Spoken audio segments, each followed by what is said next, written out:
Python virtual environment is a self-contained directory that contains a specific version of Python and the packages and dependencies required for a project. By using virtual environments, developers can isolate dependencies for different projects, avoiding conflicts that might arise if projects require different versions of the same libraries. Using a virtual environment is a best practice in Python development to keep projects organized and dependencies manageable.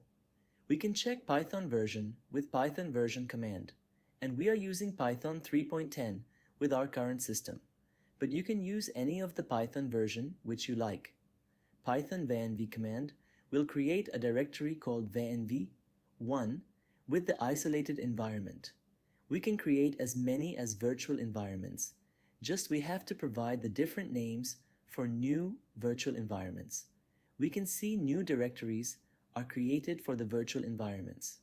If we need to use the virtual environment, we need to activate this first, then we can this specific environment. One tab can only use the one virtual environment, and for another virtual environment, we need to open new tab.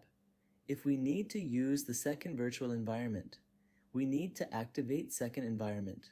Then we can this specific environment in new tab.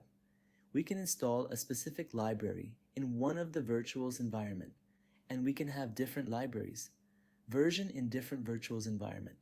Like we are installing Pandas 2.1 version in first virtual environment and latest Pandas in another virtual environment.